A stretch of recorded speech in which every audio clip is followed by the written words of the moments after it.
Grew up in a small Michigan town, quiet, cold, and far from Hollywood's bright lights. But his imagination, that ran hot. While other kids were building snowmen, this boy was building stories, cinematic daydreams stitched together from VHS tapes and late-night monster movies. He didn't care for the rules of film school or the shine of studio executives. No, he believed movies were meant to break rules, to challenge, to inspire. At just 16, armed with a stapler and a typewriter, he created a scrappy little zine. It wasn't glossy, it wasn't slick, but it said something loud, something different. It called out the phoniness of Hollywood while celebrating the raw, the rebellious, the real. It was punk rock with a film degree. That photocopied publication became a Bible for indie filmmakers. And its creator? He became a voice on television, on radio, in the pages of books. He reviewed films not to tear them down, but to lift up the creators who dared to do it their way. He hosted shows, mentored artists, and even took a jab at the very culture he helped shape by making a parody film about independent movies themselves.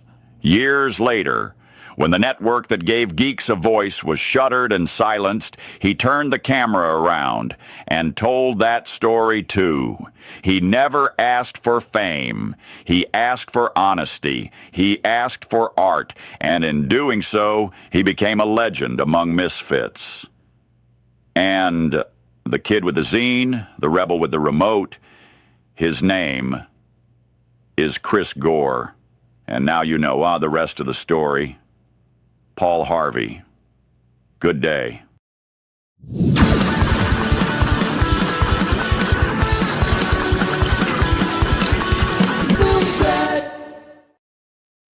Hey everyone, what's going on? Happy Wednesday. Good to see you. Let's talk. We have, first of all, tons of news. Alan is here, and we have 2 interviews today. That's right, 2. We have Primitive War director Luke Sparke and Black Creek filmmaker Cynthia Rothrock, both here, and also Alan Ng. Alan is somewhere here. Where is he?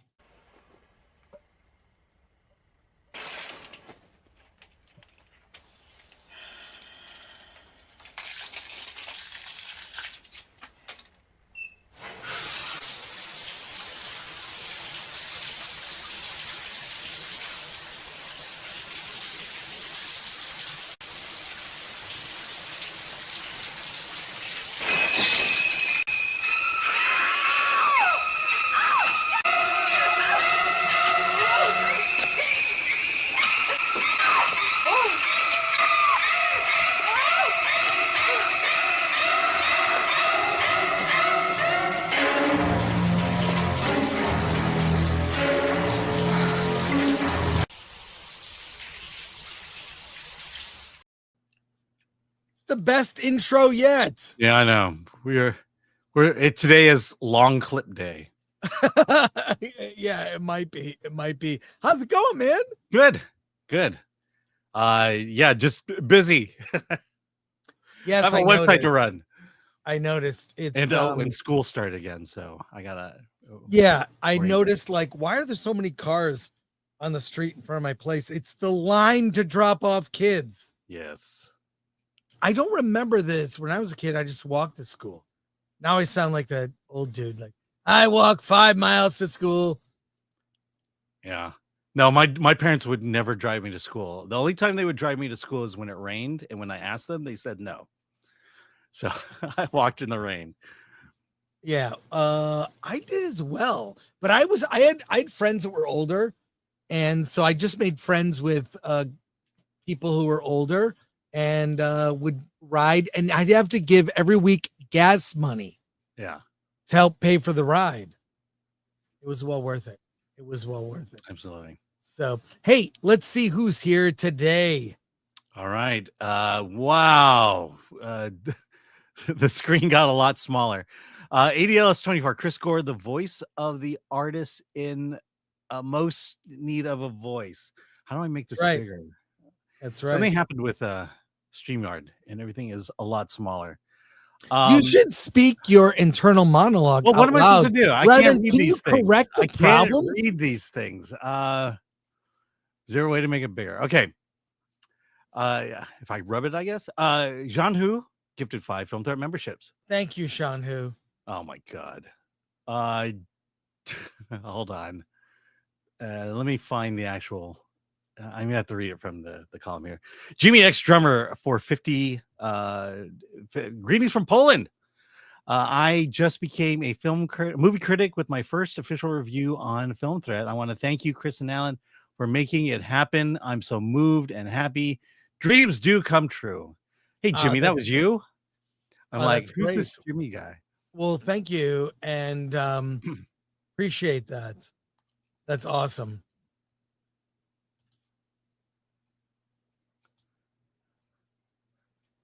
Alan, by the way, I know. I'm trying to be fair. This is Alan's first time on YouTube. He's just learning. No, all of a sudden, the screen on StreamYard got small, and I can't read anything. All right. Well, this is going to be a problem because this is your job. I know. We'll figure it out. Okay, like, share, subscribe, hit that bell for notifications, sign up as a member, join us on X, Discord, Rumble, and Instagram, and buy our merch at shop.filmthreat.com. We appreciate it. The shop has our back to school collection, the summer collection, both are going away. The Spirit of Halloween collection will continue through probably early November, let's be fair, because it is haunt season. But we have a lot of news to get to, so let's do it. You ready, Alan? Did you fix your screen? No, we'll wing it. We'll do it live. I'd rather you fix it, but not actually say aloud, I'm fixing it. All right. Actually, see, here's the thing. One tip.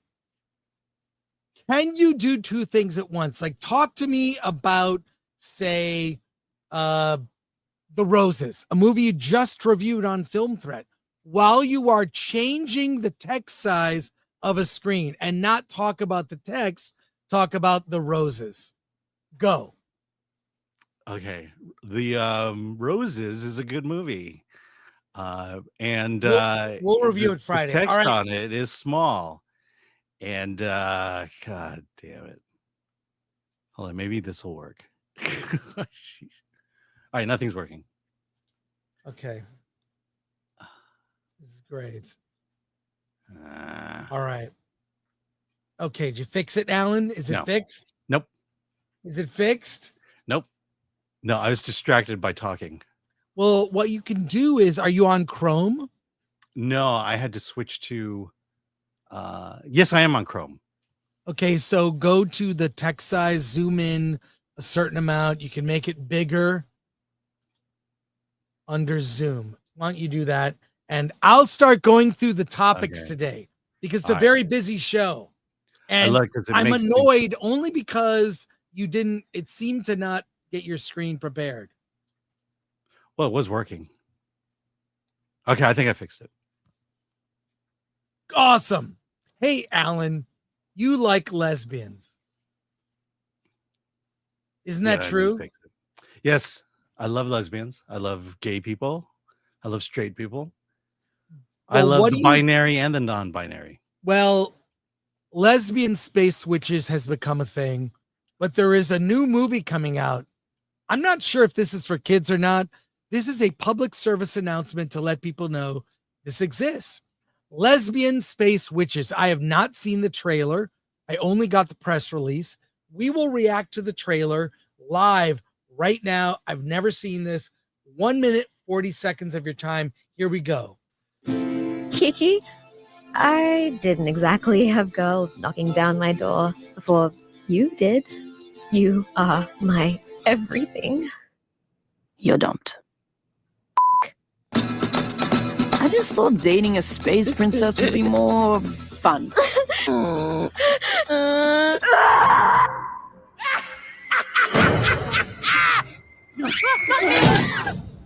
This seems like Where am I? this seems like it's for adults, but it's Not for children, very it's a much cartoon. it's very much a cartoon that looks like it would appeal to kids. It's in theaters October 31st, and there was a whole bunch of laurels from festivals like Situ, among others. Anyways, we're 30 So it must seconds be in. good, yeah. 30 seconds in. Straight white malians. Oh, come on! Lesbian! Sarah, you gotta help me. Kiki! I can't just abandon her. I've gotta save Kiki. An intergalactic space quest to save your ex? Oh, wow. Oh, God, this is pathetic. If she loves you so much, what is taking her so long? I have a huge crush on you. Get up, you little sweaty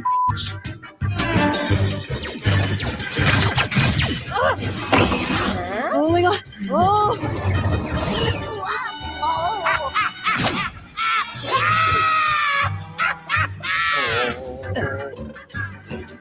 We gotta be confident. We gotta be but not too confident. We gotta be beautiful. Oh, not too big. But not too beautiful. You gotta have nice shoes. You gotta everything you do. I gotta do backwards in flat shoes. Alan, your thoughts? I don't understand what this story is. I don't think it's for kids. Yeah. I think it's an adult cartoon. We did see a sex scene. It wasn't sex. It was more of like they were covered, but they clearly had hairy legs were on the bottom of the screen. Anyway, I don't know. But what's the story? Why would I want to watch this other than her lesbian space princess girlfriend was kidnapped and she's rescuing her. Did you pay attention to the trailer? it just goes by so fast. Okay. What do you think?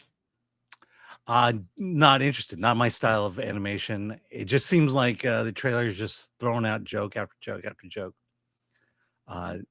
There's no depth. I don't feel any depth to this story. Well, I just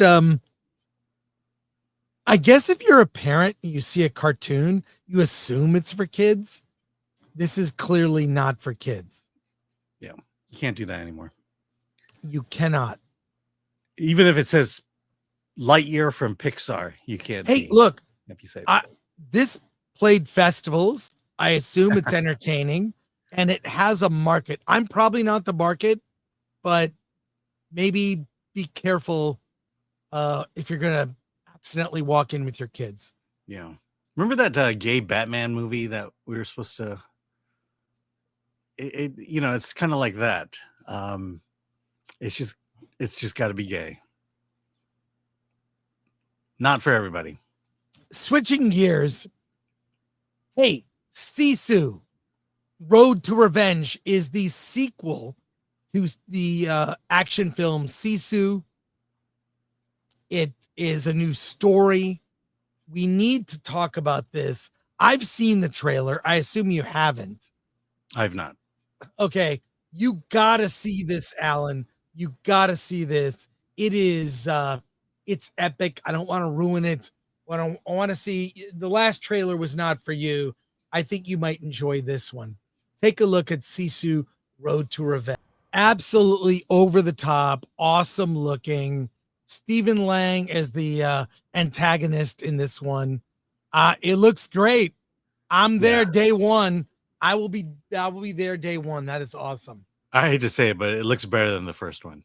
It does look better than, well, more over the top. Let's say that. Going more over the top. I think adding Stephen Lang, kind of a well-defined antagonist, is just going to elevate this movie. Hey, another topic, switching gears, and I'm asking for help.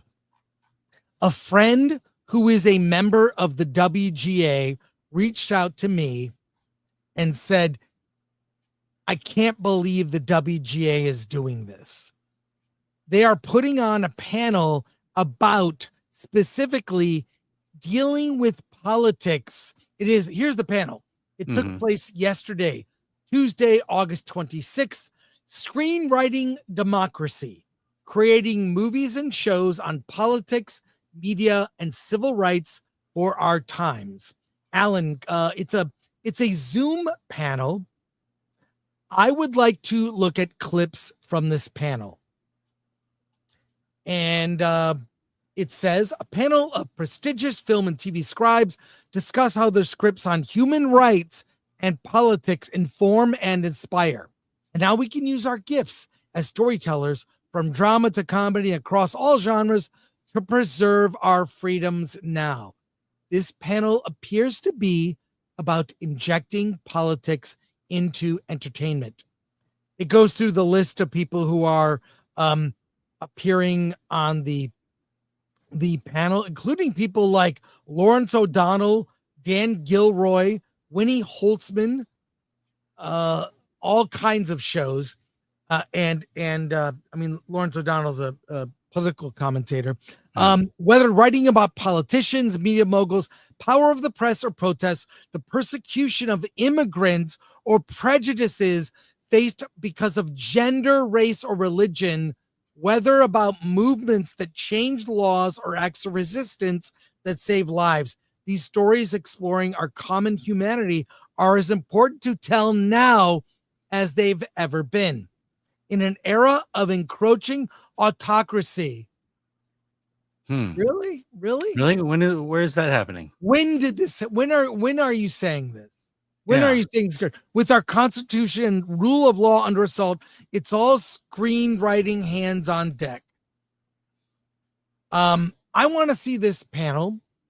If you are a member of the WGA and you saw this or have a copy of this or access to a copy, go to filmthreat.com/contact. I would like to see this. Yeah. I would like to understand. I would like to understand exactly what the WGA intends, what they're trying to say with this, because I have no problem with there being political commentary and things. I don't like to be told what to think. And we can have an open discussion that doesn't vilify maybe half the country. I'm not even saying which half, but this is a call to, I want to see this panel. I want to show it to you, our audience. What do you think, Alan? Thoughts? Yeah, I mean, I would love to get the video. If you don't feel comfortable us playing the video, we can certainly transcribe it. Yes. And get things like that. We could do an article on filmthreat.com. Yeah. And then we could, so if you're uncomfortable with us playing the video, because it might, we can transcribe it and then just get the juicy bits out there. So, but yeah, you know, the way it's written, clearly, this feels very balanced. Feels like, yeah, there are two sides to the debate, and how to inject a healthy debate. That's what it really appears. I'm excited. I can't wait for the fair and balanced WGA to get out there and just make America a better place again. Yeah. Yeah, I'm suspicious. I'm suspicious. So we'll see about that. Hey, guess what? What? There is a contemporary Wizard of Oz series in the works. Frank L. Baum's books have spawned many stories. The Wiz, Wizard of Oz, Wicked. Well, guess what? There's a new series in the works. I have the story here, and guess who's behind it? From Deadline. Contemporary Wizard of Oz series, quote, it's called Dorothy, in the works at Prime Video, from Gwen Stefani, Blake Shelton, and creator Gina Matthews. So what do you think Dorothy will be about? Alan, you have the notes for the story. Yes, I do. Tell me all about it.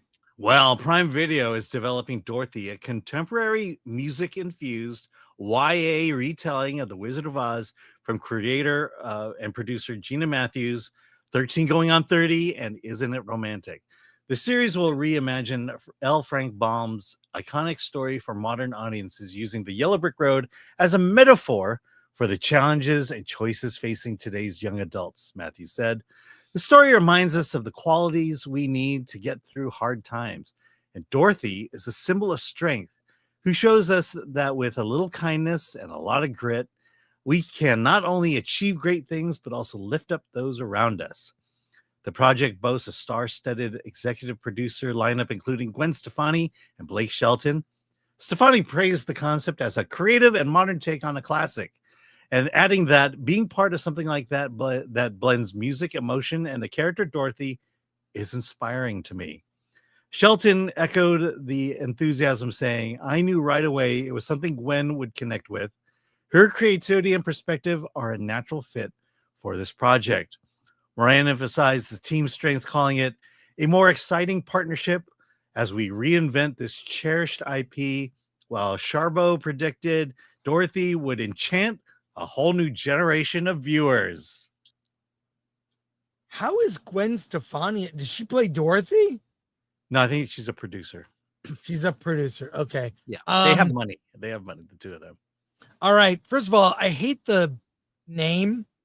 You know when they do like every name and it's like everything, there's shorten everything. It's Oz. It's this. It's, yeah. You know.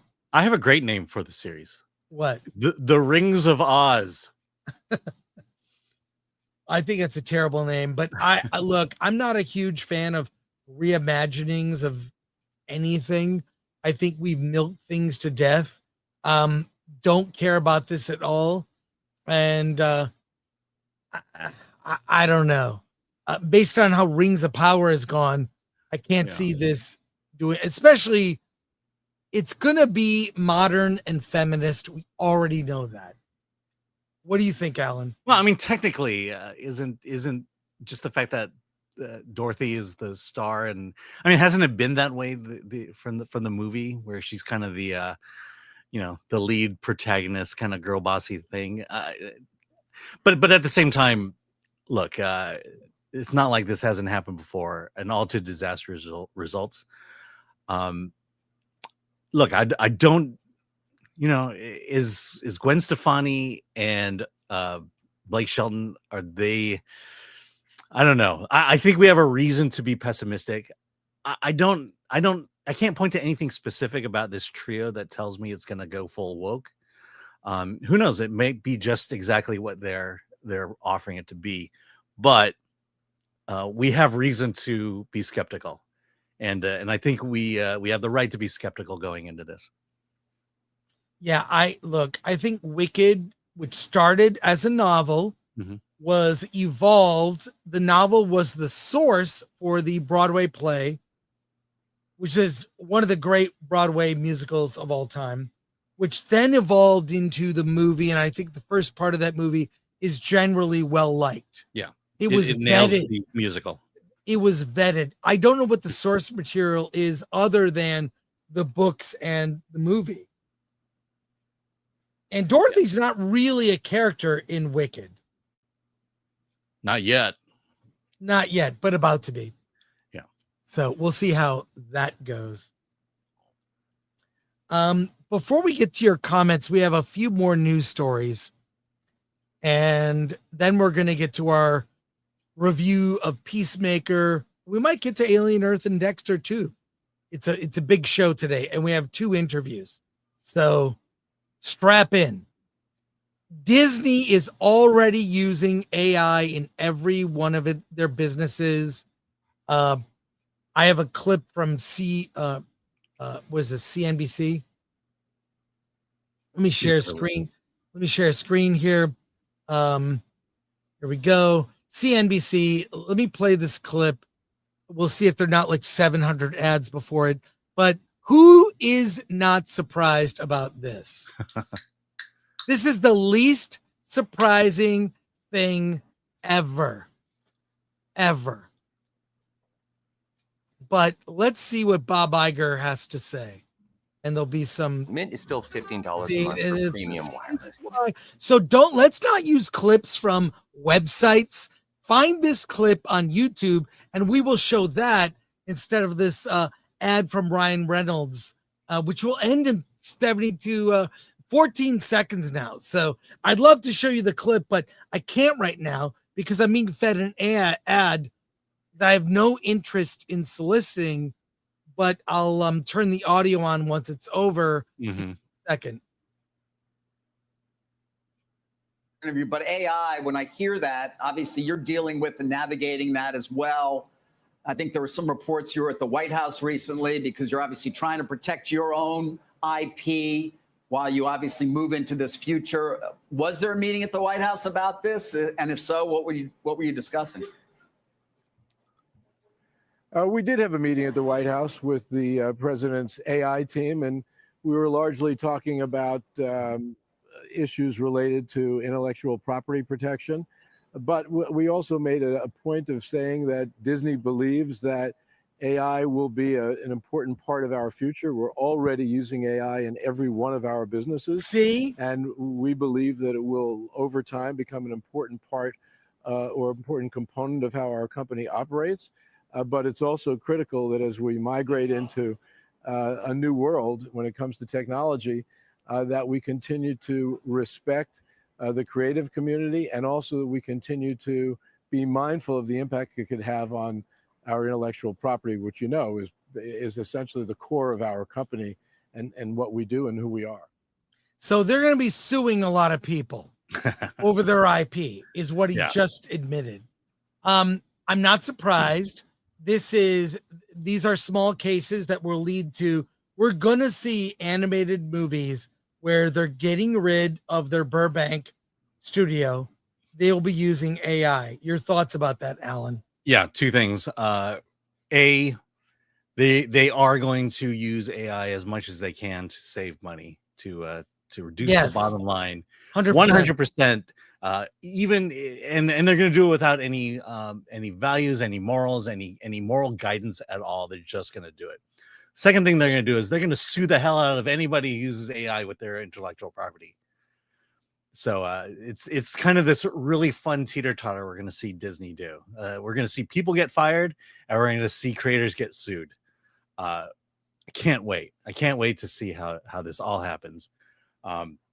If there's any company that will milk money and find a way, milk money out of their IP, and also find a way to you cut weight in terms of staff at their company, it's going to be Disney.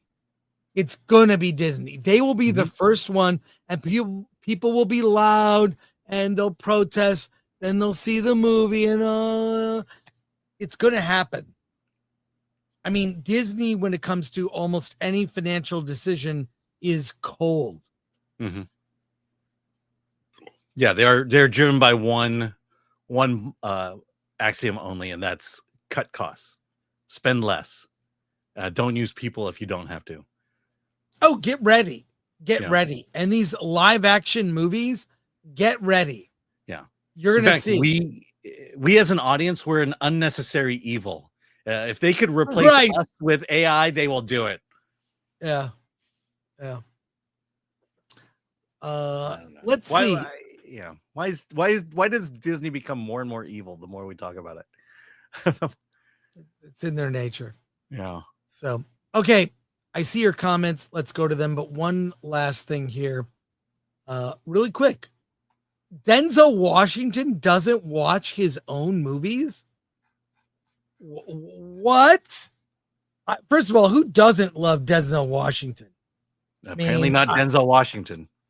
What? Yeah, he's not a fan of his own stuff. But here's a clip that surfaced on X. Let's see it here real quick. And this is from GQ magazine.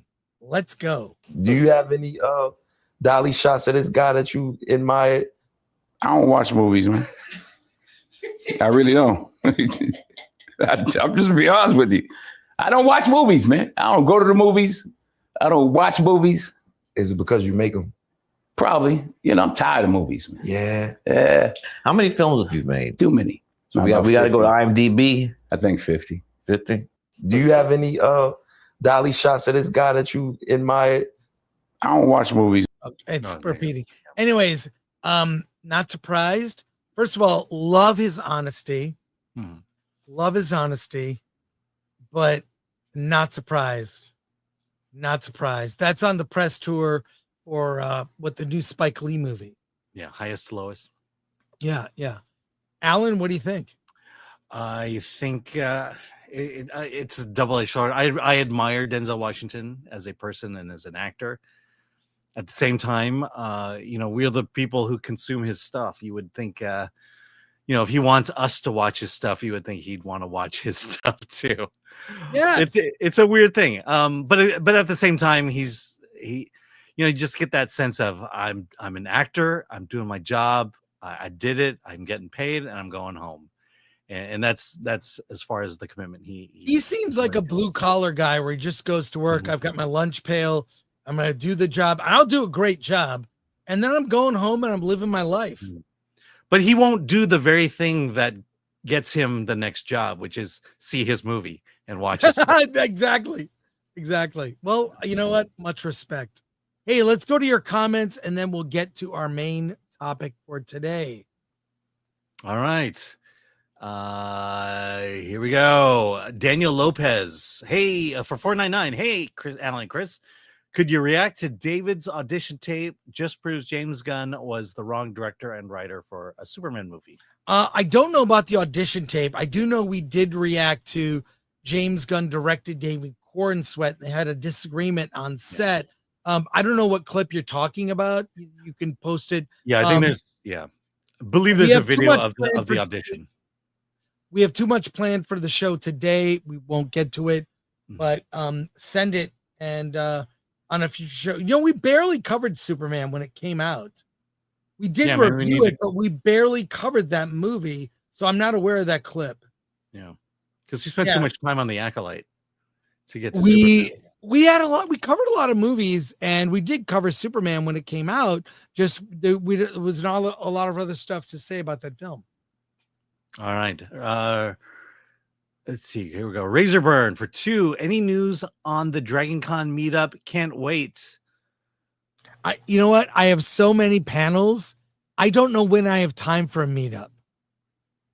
Here, I'll share screen. I've shared it on social media. I'll put it on my personal Instagram. This is my panel schedule. Where do I have time for a meetup? I'll probably do Saturday after the panel on Saturday at the Westin. We'll do the meetup in the Westin basement where the bar is. Razorburn. We hung out there. That's when it is. Saturday after the horror movie phenomenon panel. So that's 5:30, so probably 6:30 at that bar because it was a fun area and it's kind of away from the main con. So that's when it is. Saturday night. I'll tell you what to do. When you go to one of Chris's panels, hang around, go to him afterwards and say, "Where's everyone going?" Exactly. Thanks, Razorburn. See you on Saturday, if not before. All right, Captain EO. No more cashiers at the parks. It's all AI avatars of their characters. Within 2 years, it's already in testing. Yeah. No, Taco Bell, my local Taco Bell. You drive up to the drive-thru, you're talking to AI to place your order. Jeremiah Wise, that's probably one of the most relatable and genuine things an actor has said in a while. Yep. Let's see. Bill S. Preston Esquire, screenwriting TDS, creating movies and shows on politics, media, and pushing Marxism on an unsuspecting audience. Yeah, that sounds like a fun panel. Well, I can't wait to see that panel.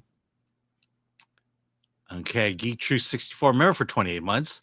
Check out Beast of War. It is a World War II shark movie. Nice. About time. Ololi Ukui, just because I have to, Chris, I am looking at my receipt for the Sazy I mailed you, and it'd be self-addressed, stamped envelope. Yes, a Sazy. I mailed you, and it would be great to take some physical media off your hands and have something new to watch. Well, as I am redesigning my patio area of my place, I found a box with all the envelopes. I have a whole bunch of press M to start. Mark, our buddy from San Diego area, got a huge box, and I do have it. It will arrive to you before the end of 2025. There you go. Yeah. Cool. But Alan, we have to review Peacemaker, we are told, is the continuation of the DCU. The first episode of season 2 has premiered. You saw Superman, and of course, I was surprised to learn, according to James Gunn, that now Peacemaker is part of the timeline, the unfolding DC Universe story. And while I didn't see Peacemaker season 1, I watched some of it. I had friends who watched it. It didn't really grab my interest. I did see season 2, episode 1. Before I dive into my thoughts, and the reason I wanted to see it, it continues the story of the DC universe that we saw in Superman. This is that universe and characters from that universe. So, Alan, what did you think of Peacemaker season 2, episode 1? Yes, I've learned a new way to deal with depression, and that's coke and orgies. Right. It's the story, of course, of Chris, and we learn that he accidentally killed his brother as a youth. That kind of informed like who he became, is falling out with his father. Last season, he killed his father, but he finds another universe in some, what do they call it? I don't know. I forgot what they call it, but I guess his father built that thing. His father built this. It's sort of like a pocket universe. Pocket universe. He finds a doorway to another universe where his brother didn't die. His father's not as much of an a-hole, and they're superheroes. They're superheroes. They're a trio of superheroes. In this episode, he's dealing with sort of a failed romance. He's very depressed and goes out on a coke and orgy binge. It's shocking. We've got far too much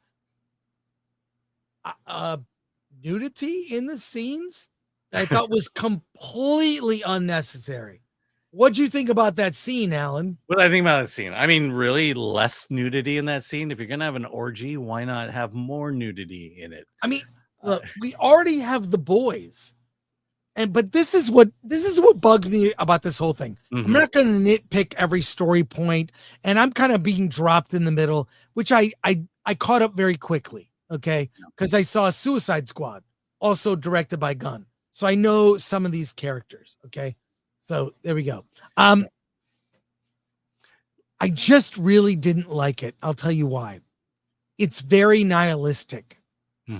Every character sounds the same. They're all quippy, toilet poo-poo homo butt. That's the humor. It's very juvenile. We've seen it. GUNN was at his best when he did Guardians of the Galaxy. Why? He had guardrails. Kind of like David Lynch. If you saw David Lynch's movies later in his career, I'm not talking about Dune 1984, Eraserhead, Blue Velvet, Elephant Man. Like when David Lynch did Twin Peaks, there were guardrails. It was network television. But he got away with so much. It was so well written. Everything was nuanced under the surface. The later films in Lynch's career were just not as great. There weren't as many guardrails. He could just do whatever he wanted. This is GUNN. He's got the power. He can do whatever he wants. And we find out he's a juvenile 14-year-old, and everyone talks like this. Now, you can have an antagonist like, say, Peacemaker, the lead character. He's not, what's his name? Chris in it? Yes. And then Jennifer Holland plays Amelia Harcourt. They're the protagonists, but they do bad things. I want to understand why they're doing bad things. I don't understand why everyone is such an a-hole in this show. Is this the way that GUNN like talks to everybody on set? The way they interact and goof on each other? This works for the boys. That's what this show is. When you see Maxwell Lord, played by his brother, Sean Gunn, and Guy Gardner's in it, played by Nathan Fillion, and of course, Hawk Girl is in as well, Isabella Marcet. They're talking about blowjobs and the fact that Peacemaker is bisexual and basically sucks penises. This is the DCU. I would think that he'd show some restraint, think kids might watch this because it directly connects to Superman. But 20 plus minutes in, we see this orgy scene. We see this scene where he's trying out like a casting session with, Guy Gardner, Hawk Girl, and Maxwell Lord. To join the Justice Gang, yeah. Yeah, it's a really dumb, they can hear me. And okay, seen that joke before in other things. I really didn't like it. Now, if I want to see the boys, I'll see the boys. I do believe the boys as well, also foul-mouthed. The characters are more likable because I understand their motivations. And secondly, I understand why they're trying to do what they do. They have they have motivations of why they're doing the bad things they're doing. They're trying to take down the Supes, and the Supes are evil and completely two-faced, and they want to expose them like a Hollywood celebrity. But I really did not like this show. Alan, what'd you think? Yeah, I think James Gunn has too much power. I think you talk about guardrails. You pair the current DCU with Guardians of the Galaxy. There's a lot of restraint in Guardians of the Galaxy, but you have this James Gunn characters and James Gunn world that works and are likable in Guardians, but not here, because that's what it is. It is all this poopy humor. I'm watching it and I'm like, there's some good ideas in the show, but it gets overwhelmed by this world he created. There's the idea of Chris Peacemaker being so depressed that there's nothing left for him, right? And that he is at the rock bottom in his life, and he feels that the only way to lift himself up is through hedonism, and so the coke and the orgy, and but he realizes that even that is not enough. There's a good thought there. It's like you can turn to all these vices in hopes of being happy, and you're not going to be happy. That's a really good idea and a good message, but you overwhelm it with just dozens of boobs and penises on the screen. Yeah, and by the way, Alan and I are not prudes. Alan likes boobs. Boobs, yes. There's some really good looking boobs in that scene. But sometimes it's too much. Sometimes too many boobs is enough. Sometimes there was a suspicious amount of male full frontal nudity that was not impressive. Mm-hmm. Vienna sausages come to mind. I'm now, just saying. No, let me just, and then we get into this new pocket world that I'll call it the multi-universe, whatever. And it's the idea that there's this world out there that is exactly what Chris Peacemaker wants to live in, and he has that opportunity, and that's what the show's going to be is his opportunity to live in his idealistic world within his head. And that's an interesting idea. I think you can build a series around it, but I feel like the crudeness and the crassness is just going to get in the way of all that. Right. It's just, I'm sure there'll be heart somewhere in the show, but I'm not invested. I don't like anyone. Yeah. They're mean to each other and everything is an insult. It just, after a while, it's like and look, I'm no prude. I like The Boys. I think the last few seasons of The Boys has gone off the rails. Fine. It's like there are characters I like. They're in a bad show. I still watch it because I like those characters. I want to know what happens. But this has just left me cold. And I don't know that this really fills me with dread for what's coming in the DC universe. I'm serious. Will there be any authentic moment? Will David Cornsweet, we saw David Cornsweet argue with Gunn about his instincts over the scene where he gives the speech about being human. I thought David Cornsweet, his instincts were better, but Gunn shut him down and said, no, do what I say. And I'm now starting to feel, and look, I've been a Gunn defender. I'm a fan. Look, I met him in the late 90s, knew him all throughout, even right before Guardians came out. Okay. And Guardians, known James, he would come to G4. He'd be a guest on the show. We reviewed Super on DVD Tuesday. I reviewed his film Super. I still love that movie, but I feel like he can't remove himself and go, look, maybe I'm not the guy. My sensibilities aren't there. And I feel like it really comes down to parenting. If Gunn were a parent to a son and wanted to instill some good values in his kid and really explain what real heroism is, I don't know that Peacemaker would have ever been made. I think Superman would be a very different movie. So I'm disappointed. Let me respond. While I'm not easily offended, I just don't like this kind of nihilism. It doesn't seem right for what DC should be. Yeah. But another universe like The Boys, it works. Yeah. He's trying to do his own version of The Boys in a way. Yeah. And then let me respond to your Superman comment. One of the things I mentioned when we were talking about Superman and why I liked Superman was because Superman is placed in this Gunn universe where everyone is exactly as we're describing right now, narcissistic, nihilistic, into themselves. And that's the DC universe at this time. And the only standout characters in that world is Clark and Lois, is Superman and Lois Lane. They're the normal ones.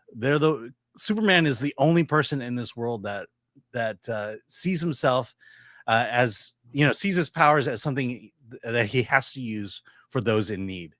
He is a good boy. He is a Boy Scout. He is the good guy. In a world where everyone, good or bad, are in it for themselves. I like that. I like that idea that that's what Superman is, and that's how Superman was represented in the movie. The problem is that feels it's only reserved for Superman. That you're going to only see this kind of goodness and American values in a Superman movie, right? When now he's creating an entire world outside of that, from Creature Commandos to Waller to Peacemaker to Clayface. That all that stuff is just going to reflect this world that I don't necessarily buy into or like. And the only point in which I feel like I'm going to like this universe is when the next Superman movie comes out. And so, the Peacemaker, it just feels like the comedy and the locker room talk is just going to be, there'll be some heart in it, but it's just going to be overwhelmed by just this rudeness and crassness. I just feel the nihilism is tired, and the sensibilities of the show seem dated. It just seems dated and not right for the DCU. Yeah. Let's go to comments. Look at Guardians. Let's go to comments. Yeah. Okay. We have to move the show along. Go ahead. Yeah. Sorry to cut you off, Alan, but no problem. I got it. Uncle Jimmy Jam, remember for 4 months. The best part about the episode, or plot points perhaps, was Peacemaker meeting his brother and his father and his loving family. It's an interesting idea. Yeah, I agree. Yeah, that was the best part. And there were boobs in the show, and that was the best part. Mm-hmm. Yeah, family will always outwin over boobs. Zodlander for 100 Swedish krona. I'm going to give Peacemaker one more chance. My cousin thinks GUNN is genius, and I don't know why. And because my cousin pays for my movie tickets, I'm going to give the show a chance. Pray for me. Good luck, Zodlander. Thank you. Okay, Rhaegar Targaryen Prime. Nudity for no apparent reason to me is just stupid. Then if it fits above a certain point, I start thinking they are doing it exclusively just to be transgressive, solely to spread being degenerate. Yeah. I don't right. always think you need a reason for nudity. Dark Hero Fent. How can you have a horror show integrated in a family-friendly film series? The tone is different. Don't sync together. I don't think you have to watch everything in the DCU. I'll put it that way. Unlike Disney. I will not eat the bugs. I swear GUNN cannot get over his edgy trauma past, despite it hurting his Marvel career. And then Patrick Lemire says, you can't make a PG movie rely on hard R homework project. Like I said, I don't think you need to watch Peacemaker to understand Superman or the rest of DCU. Absolutely. Okay. We may or may not get to everything today. But we'll make up for it next week. Couple quick things. Before we get to this, want to remind people today it's like only 2 days left for the Dual Animal campaign. My daughter's part of this anthology comic, Dual Animal. There'll be a link in the description. Go to Kickstarter.com, Dual Animal. Look up Dual Animal. And this comic only on sale for another 40 hours. So get your pledge in, please. Only 40 hours left to go to contribute. And I'd love to see them get to their next stretch goal. So just thank you and support it. So there you go. But they made it, right? They got at least to the They made it. They made it. Hey, I'm a huge fan of Dexter. But it might be one of the most disappointing season finales ever. He ended up leaving his life and becoming a lumberjack effectively. There was he's murdering trees instead of people. Oh my God. There was another series in between it. I didn't care. That ending was so disappointing. It was laughable. But then I was at San Diego Comic-Con. And there was a panel about a new Dexter show, which I believe is on it's on Paramount Plus as part Paramount of Plus, Showtime. right. Yeah. It's called Dexter Resurrection. Everyone's raving about it. I'm fine. I'll give it a shot. Dexter is back. I'm caught up. It's like 6-7 episodes in. It is awesome. It's a completely different the storyline takes it to New York. Dexter ends up becoming kind of an Uber driver. It's not Uber, but an Uber driver. And he somehow gets involved with a group of serial killers. A rich philanthropist played by Peter Dinklage. He is obsessed with serial killers and he collects serial killer stuff and he brings them together as kind of a let's have dinner and trade stories. He's obsessed with hearing and getting to know real life serial killers. Dexter impersonates one of them and infiltrates the group in New York City. And then it's a matter of how he may dispense of the people who get what they deserve. It is back to basics. It's Dexter in New York. No more story stuff. I want to be very vague if people are not caught up. There is a great thing with David Desmalchin plays the Gemini killer, and he's chef's kiss so good. He's so good. It's so chilling, and it's back to. I almost feel my big complaint about the show. It's moving too quick. Like I want to savor some of these. Like Neil Patrick Harris plays a loathsome serial killer. And there's so many other there's great characters like the guest of the week. It's Dexter in New York. He's renting a room with this nice immigrant family. and he's trying to avoid, of course, getting caught, but getting rid of the people who deserve it. It's a serial killer that hunts serial killers, which is what Dexter was always about. Back to basics, wrapped in plastic, knife in the chest. So good. And one of the threads that's unresolved so far, because I'm caught up, is Batista. I freaking loathed Batista from the original show. I found him so annoying. He was so stupid and annoying and ridiculous. And he's hot on the trail of Dexter. I love it. I'm glad Thomas C. Hull saw fit to change his mind and bring the character back. It's just with being in New York City is like the setting is a character unto itself. It's so good. Thomas C. Hull is great.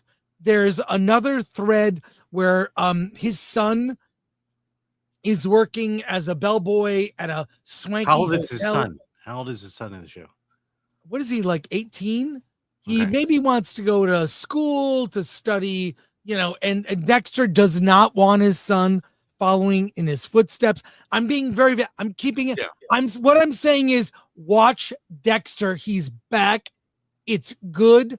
Back to form, new characters, people that are get what they deserve, and people you're like, God, what is going on? I'm being very, very coy for those who have not watched it, because I'm having to convince people. What do you mean? No, it's great. It's really great. It reminds me why I loved the old Dexter show. And by the way, I even dressed as Dexter for Halloween once. I had the gloves, the heather thing, the ball cap. I'm going to dig it up. It's like a photo from 2010 Halloween party I went to. I will find that photo and share it when we review the finale. Alan, I don't know how far you're in. What do you think? I haven't started watching it, but I have been a massive Dexter fan from season 1. Watched it. It captivated me. I think I wound up subscribing to Showtime just to watch Dexter. The best season of television, in my opinion, is the John Lithgow season. Yes, I've seen it. So good. I've seen it once, and I will never see it again because it's so heartbreaking. It's disturbing. Yeah, and the son plays a pivotal role in that one, especially at the end when something horrible happens. I'm excited to see where that character takes off. Everything you described about this Dexter Resurrection, I'm all in. And yes, I subscribe to Paramount Plus, so I am looking forward to finding time to watch this show. Yeah. Well, I recommend it if you love the old Dexter. I will say, look, it doesn't reach the heights of the Lithgow season. No, but it's back to form, and there are threads that are building and building and building, and I think you'll really love it. So check it out. The one thing I want to find out, I want to know how he disposes of bodies in New York. Don't tell me. Honestly, pretty easily. Does he? Watch the show. Yeah, that's right. It's in New York. Watch the show. All right. I will. Here we go. Phone Punk. We have so many shows about serial killers. Why is there a degeneracy in effing Superman? Is nothing sacred? That's my point. Mm-hmm. Like, this connecting to Superman makes no sense. Yeah. Lisa Roberts. Truly a great follow-up to the original series. Very rare. See, other people have seen it now. People, the word's spreading. Garth Knight Returns. The actor playing Angel was actually used to be a cop before becoming an actor. Nice. Yeah. Hey, guess what? What? I have a very special treat today. Mm-hmm. We did a stellar review and raved about Primitive War last week. It opened in theaters in limited release from Fathom Events. Everyone that has seen it, we've been getting messages on the Film Thread channel from people who, based on our recommendation, knowing nothing, went to go see Primitive War and were blown away. Everyone I know is saying it's better than Jurassic World Rebirth. Well, guess what? We have the director here today to talk to us about his movie. Director Luke Sparke. Let's bring him on. We're going to show some videos too. He's got videos to share. Let's look at them.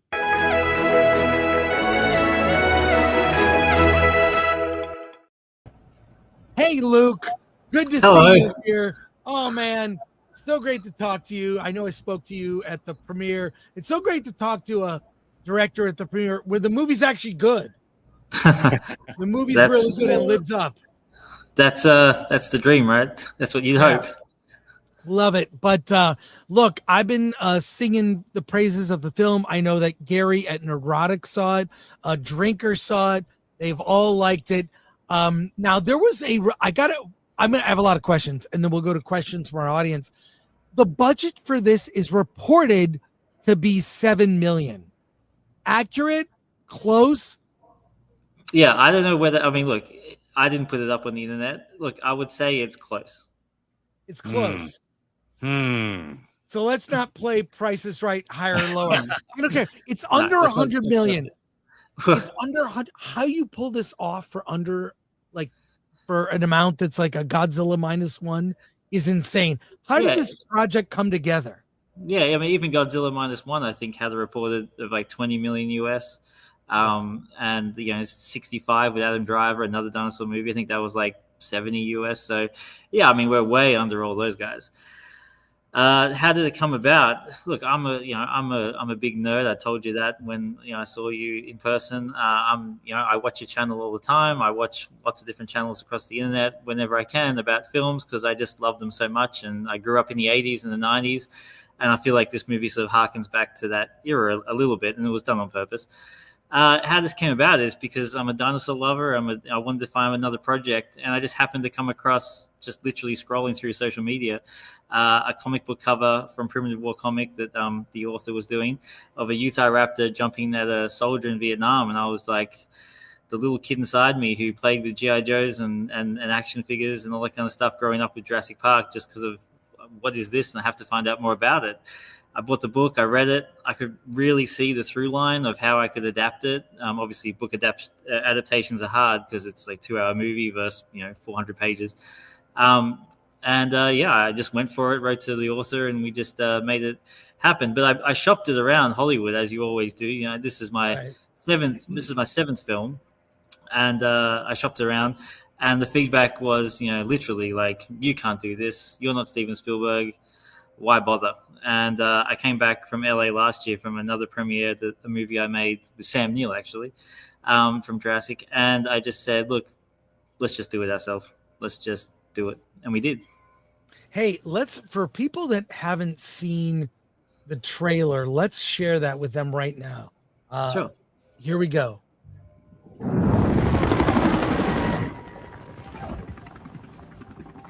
I heard you got to. Nice work, Baker. You gotta be a lunatic if you're gonna be a vulture. Let's see what you guys think of this next mission. 3 days ago, I lost my Green Berets. We're gonna drop you in right here, in that valley. We got our job. Find those Green Berets.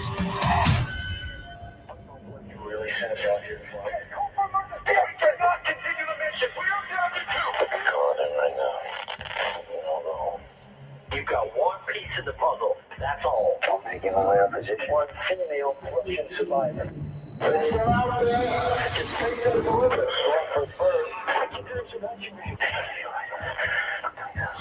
If we insert women attacked by all kinds of prehistoric beasts, we need an emergency extract from the zoo. And that's not an option.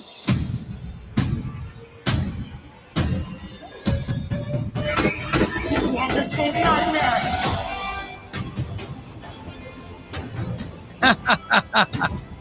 That's great. Oh man. Listen, my mission is to get my men home, not fight dinosaurs. I'm gonna go find them, dead or alive.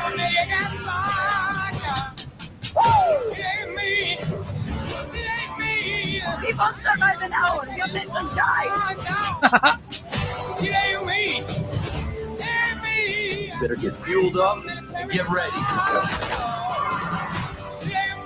We're doing what you want. We're probably all gonna die screaming because of We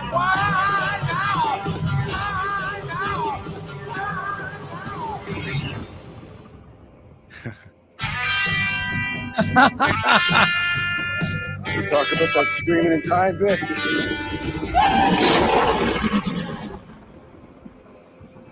So let me guess. Half your budget was the music. Yeah. How'd you score all those? Like, get the score? Well, the music? yeah. I mean, you just have to. Right, you always shoot your shot. All they can say is no. That's my attitude going into these things. I cut that trailer myself, and I put the music in, and we pitched it to John Fogerty's people, and we're lucky enough to get it on our budget. A little bit over what we were hoping for, but I think that really worked, and we all backed it. So yeah, the music really does contribute to the setting of the movie. I mean, it really does. It's so, like, even the first like 20 minutes, it's a war film. It's just straight up war film. So I'm sitting there watching. I'm like, look at these helicopters and this. There's a whole base. It's not. I'm looking, and I don't know if it was a mix of volume or set or a location. I don't know how you pulled. We're gonna watch a little behind the scenes in a second. But how did you make it? And location is a big part of production value. Let's talk about that, and then effects and how you compete with a Jurassic World type movie. Yeah. Well, I went into it really wanting to limit green screens. I didn't use a volume at all, so we limited the green screens. So a lot of it, 95% is shot on location. And because I knew we're going to be up against it with the effects, I wanted our artists to really be able to go off something real. And because we're a very small indie and really tight knit team, we're able to travel really light and work together. So all the locations, from the army base to the rivers to everything, was all location. And then at least then our guys had reference lighting and everything else to go off and make them look as real as they could within the scene, rather than trying to do it all on a stage and come off with mixed results. So that was important for me. And then what was your next question? No, just also just the production value. Right. Yeah, I mean, I have to ask you the dinosaur CG effects. Like, I just want to, before you get into that. -1. Yeah, Sorry, I just say, before you get into that, is working with helicopters like that as complicated as I think it is, or was that fairly easy? No, it's complicated. It's before I became a director, my background is working on military type shows. Our family business in Australia sort of grew from a military props collection to being on set with big films like The Pacific from HBO and Wolverine and that. So I've always been around the industry. I've always wanted to be a director, but everyone has their own journey, and that was my journey to get in, which is another reason when I picked up this show, I knew we could, at least I had an idea of how I could achieve the production values, because it's what we do, how I've grown up. So all those props and sets and tents and that's all from our own collection. So that was a big feather in the cap to at least have a base to build on from there. So that was how we sort of achieved that production design value, and also bringing in military advisors I've worked with on Saving Private Ryan, The Pacific, and have them on set every day was another feather in the cap. I could sort of pull on that thread and make that happen. I want to show this video of the behind the scenes, and then we have a ton of questions from our audience, which we'll get to. But the CG effects, the dinosaurs. Okay, sure. We saw what they did with Godzilla -1, how cheap that movie was, and then how well it did at the box office. It can be done. The thing that you have in common with that movie, Godzilla -1, is you were directly involved with the effects. You were, I mean, when I go see a Marvel movie or these big Hollywood effects movies, I feel like you should download a PDF of the credits. They're so long, blocks, thousands of people. Now, you had a lot of people work on this movie, but a lot of those people were you when I saw the credits. But like, to be fair, like, how did you pull off? Is it your direct involvement? Like what was it? And was that a dinosaur that walked behind I mean, you? look, it's not some secret formula. It can be done. It's just a lot of hard work. There's no button I pressed that made all this happen. It's really just pounding the pavement and really having the vision in my head and knowing how it could turn out. I mean, it's kind of like asking me how I breathe. It's kind of like ineffable. It's just what I did on this movie. But for me, I'm not saying I'm an amazing visual effects artist. I dabble, but for me, it was more the producing part of it. And I went out as a supervisor and as a producer and just basically built an entire visual effects team from scratch. And a lot of it was just because a lot of artists wanted to work on an indie film that wanted to make cool dinosaurs. That's how it started. I had guys who worked on one of the Jurassics, worked on one of the Godzillas, who did the models and did the lighting and who did the animation. And from those sort of key 5 or 6 people, then they snowballed to be like, hey, I know a guy that does this, and I know a guy that does this. And suddenly we had like 160 team members, which I had to sort of supervise 365 days, 7 days a week since like last April. And they're just passionate about making it. So it can be done. And for me, it just cut that middleman out. And they liked that too. They said they worked on the big houses like ILM, and to talk to the director, it's like 20 different people up the chain. And then the feedback comes back down the chain, blah, blah, blah. I had direct contact with them every day because it was the vision in my head. I previewed it. I could just approve it or not approve it or give them notes. And they really liked that sort of, that indie feel working together. So it was a really good team, and props to them because, they really blew it out of the park. I hate using that pun, but they did. They really strived to make this as good as we can, and just with a little bit more, we could have. We don't have render farms like Weta. We don't have the render farm, so all that was just a nightmare to try to work out how we're going to not just make them but render them, because there was like 1,500 shots on an indie film, and halfway through the production, I was like, oh my god, I've bitten off way more than I can chew. But we all banded together and made it happen. Well, I'll say that Hollywood seems to always be bogged down with layers of approval. There's a lot of that. Let's look at the BTS that you sent me a link here. I've not seen this. It's first look behind the scenes. Let's watch this. Yeah, here we go. Set. And 3, 2, 1, action! This is behind the scenes of Primitive War. Primitive War is an awesome story. It's set in the 1960s in an alternate reality where a group of special forces sent into the jungles of Vietnam during the Vietnam War. Primitive War is based off of a book. It's this really epic tale of Vietnam 1968. These guys, the Vulture Squad, are sent out to find some Green Berets. And what they end up discovering is sort of far more catastrophic and potentially apocalyptic than the Green Berets themselves. They come across dinosaurs, put it very plain and simple. And I was immediately grabbed by the cover artwork of a soldier in Vietnam fighting a Utah raptor. It's a bananas concept that is so much better than it has any business being.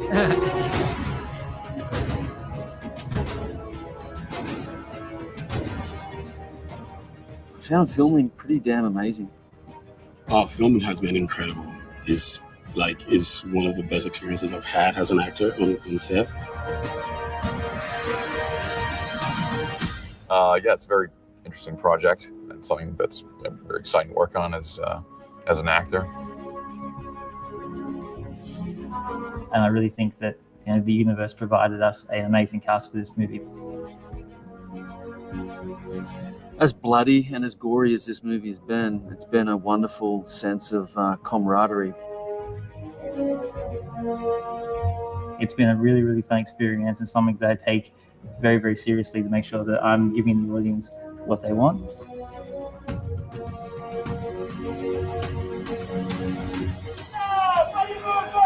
Dinosaurs everywhere!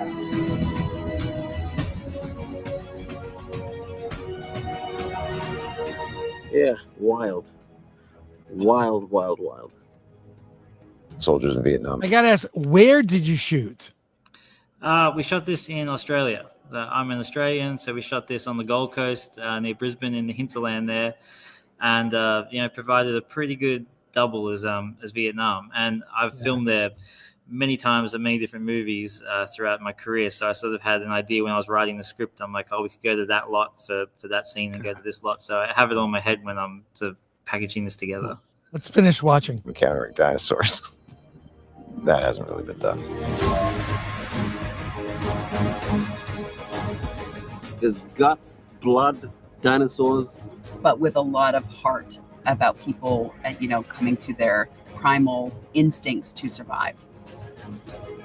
It's a war film meets dinosaur film meets action film. It's all the best genres that we could ask for. Prepare yourselves. It's gonna be great. It's gonna be a great film.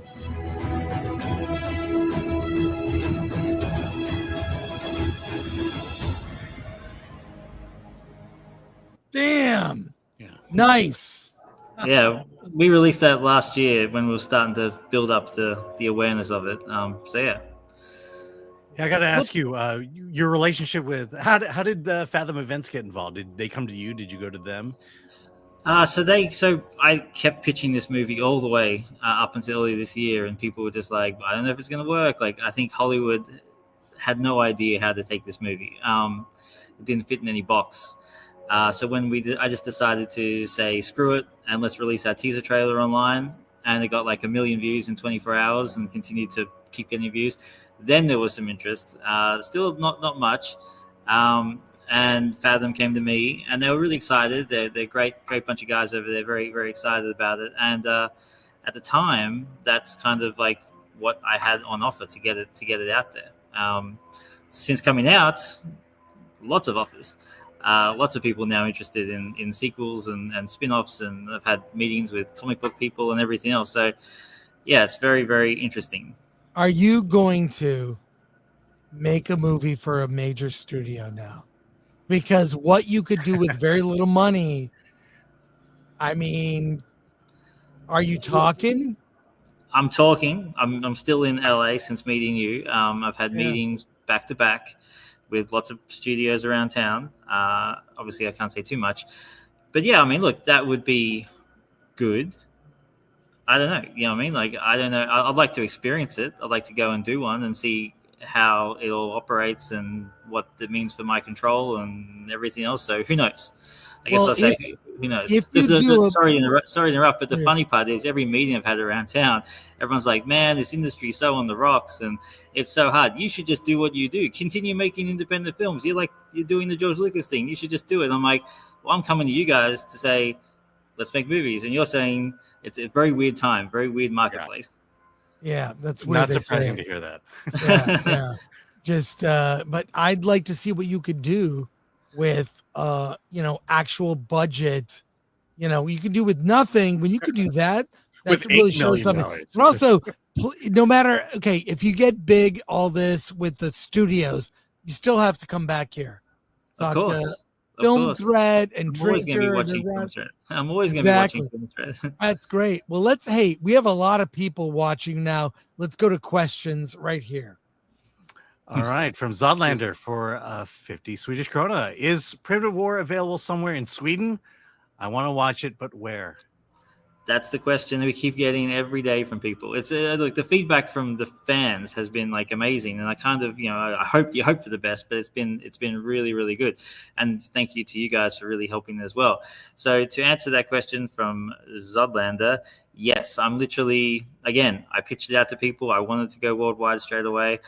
It's been my 6th film. I'm very careful with releasing this film because I have been screwed in the past by many different sales agents on my other films where they just the film just disappears. You never see a cent from it. And it's just been very, very difficult to make movies these days because there's also that problem. So this movie has to have held on to the very last minute to be like, look, it's working. We've got something. So before I leave LA, yes, I'm signing an international deal that we can get this film out worldwide ASAP. Wow. Congrats. Daniel Thorne, love Primitive War. It was much better than Jurassic Rebirth. A dino's death. No one had plot armor. It was great. Yes, thank you. I could probably make. We joked that we could make a TV spot instead of having all different critics quotes. We could just leave the quote saying "better than Jurassic Rebirth" and change the critics quotes because everyone's saying the same. Everyone said that. So thank you. We need a. Yeah, Will Martinez. We need a sequel to Primitive War. Please make it so. Well, there's 4 books in the series, and I would love to make a sequel. My biggest thing was like to see how big it goes in cinemas, and that being limited, difficult. But I think it's a great launching pad now for the digital release. They'll be coming up soon, and if that goes well, then I've already had people yesterday literally said, "Let's do it. Let's work together on the sequel." So I want to do it. All right, Jimmy Francis. Looking forward to seeing it. Curious about how many shooting days you managed to get, as well as how many extras. So I mean, to give context, right? And you guys probably know this, the big movies, they take 6 months. You know, when I worked on Wolverine with Hugh Jackman, like we were there for like months and months and months.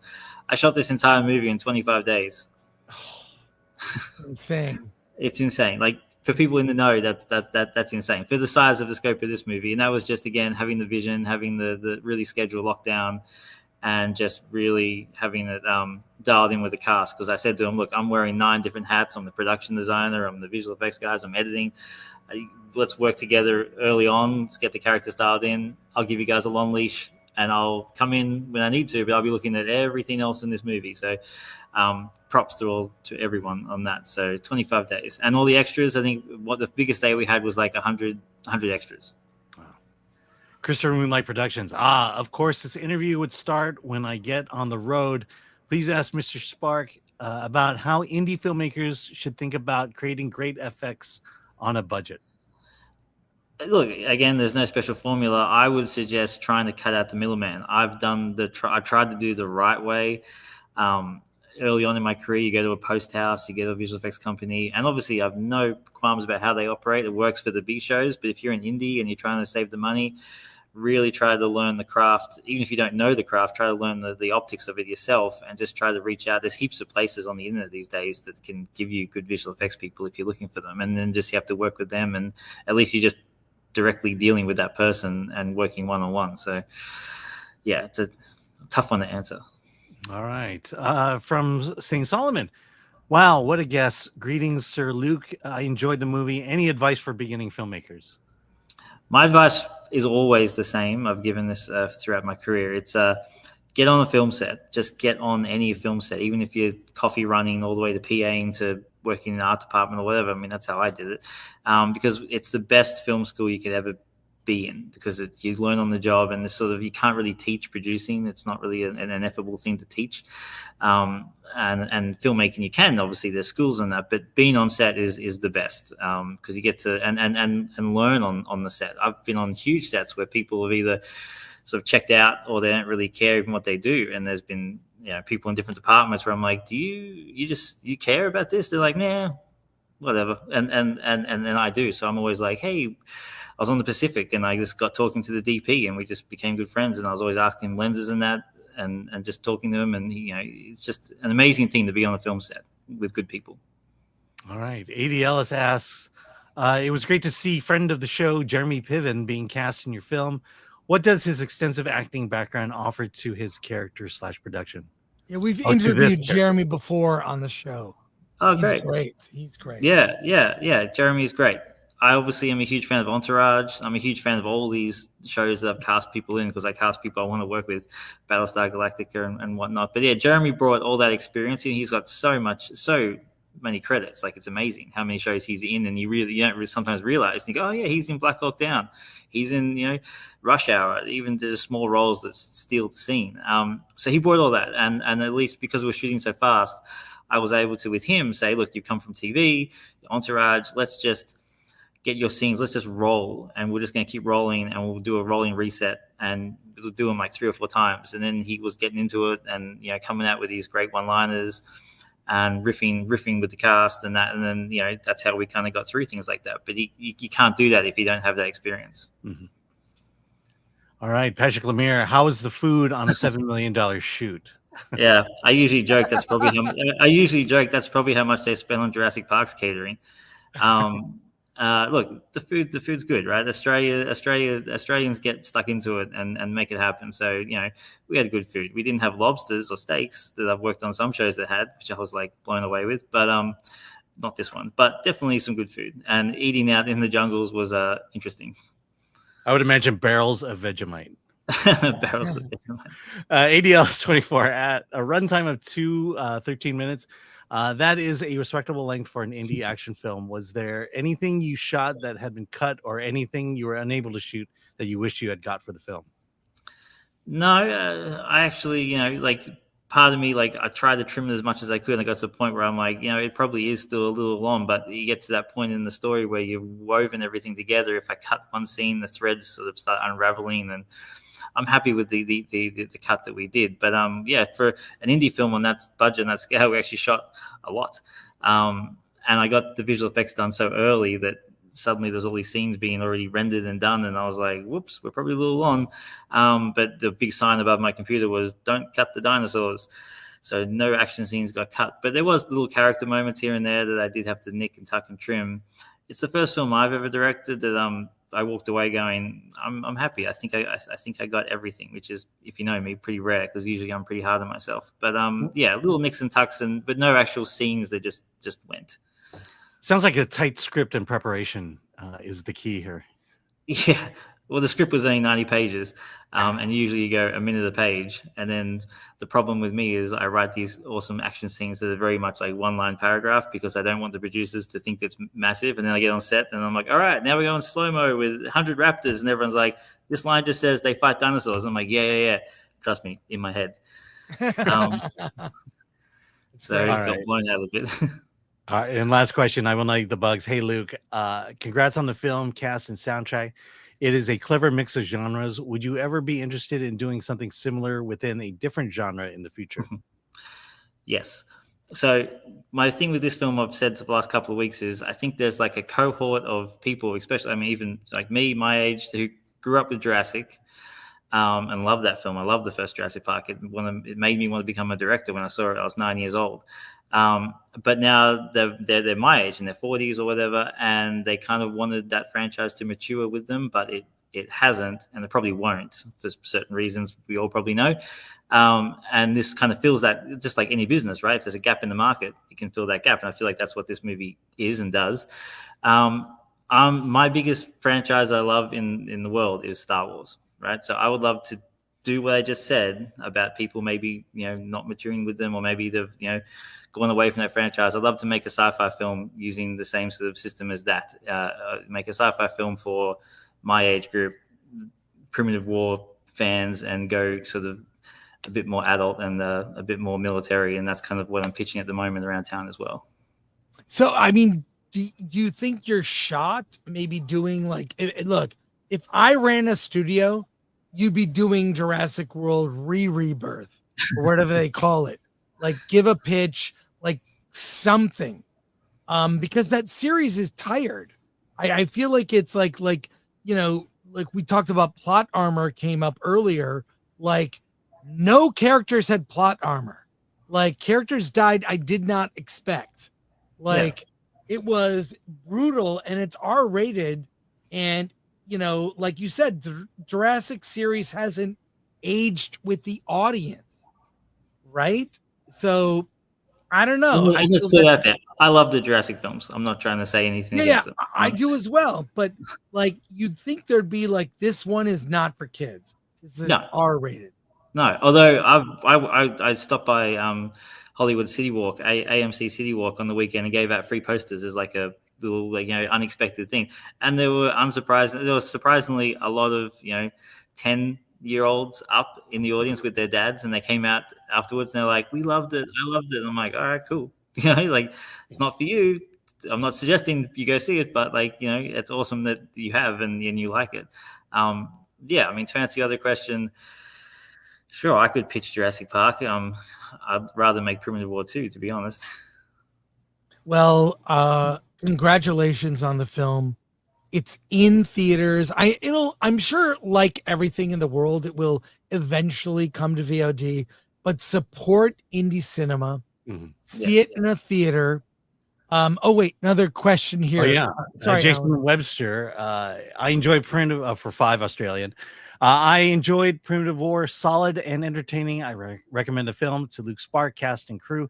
Thank you for making such a fun experience. It was fun. I invited a bunch of guys from Film Threat, to come out, and you got to see this. We got invited by the director, and after we're all sitting around going, that was effing awesome. Like it was just great to see. Another one last minute. Also, I would sneak kids in to see the movie, by the way. Yes. Zolander for 50 Swedish krona. Sounds great. My thumbs are crossed to see Primitive War somehow. Hope that will happen. Again, trailer looked great. Hope to watch it. Well, what you can do with so little money is just it's amazing. And I mean, look, I know I saw some action and gory movies probably when I might have been too young. I saw Alien, I was like 13, 14. Okay. 14. I was probably too young. It's R-rated. I loved Alien, first Alien.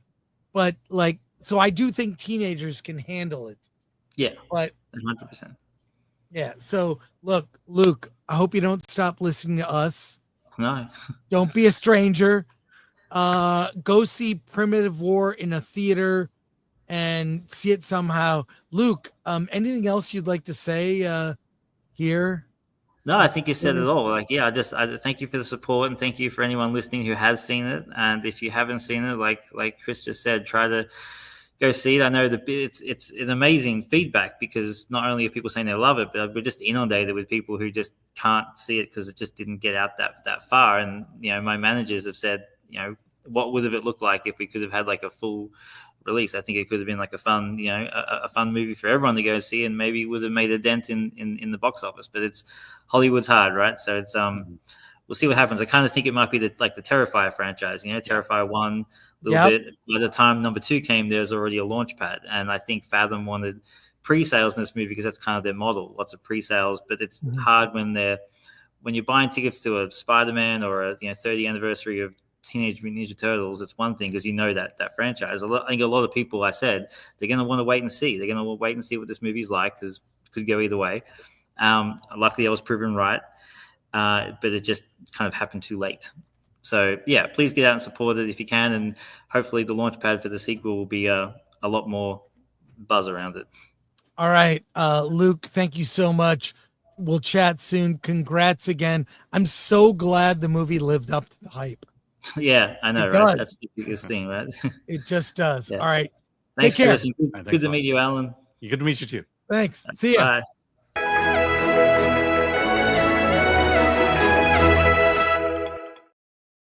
Well, there you go. Yeah, Look I'm at just saying that. next time invite me to these premieres. Gee. Did I not invite you? You did not invite me. It was great. Yes, I heard. God, man, now I feel bad. Yeah, that's all right.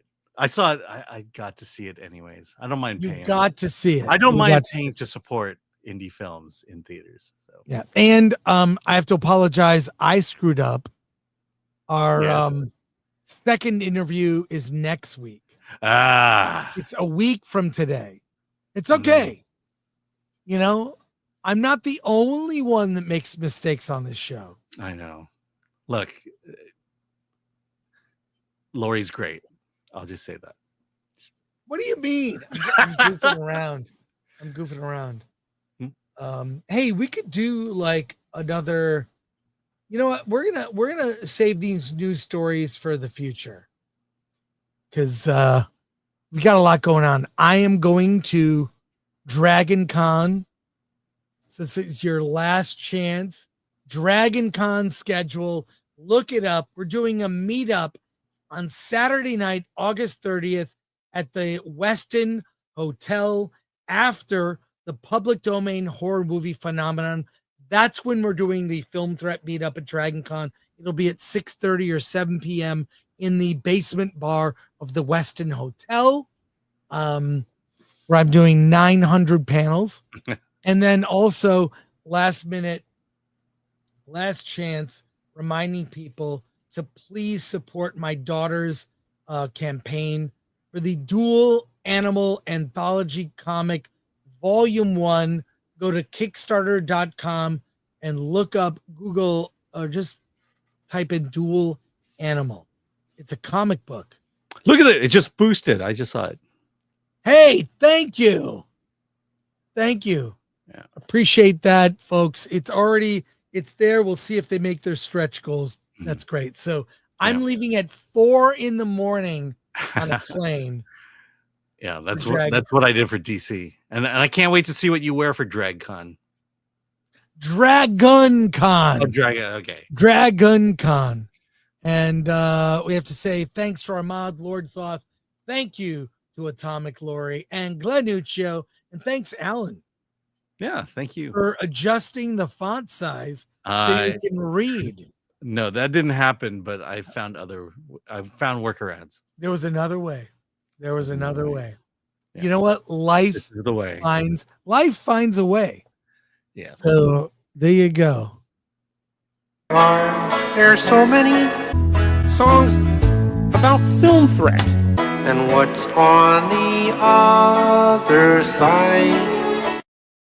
These are getting out of control. Yeah, that was weird.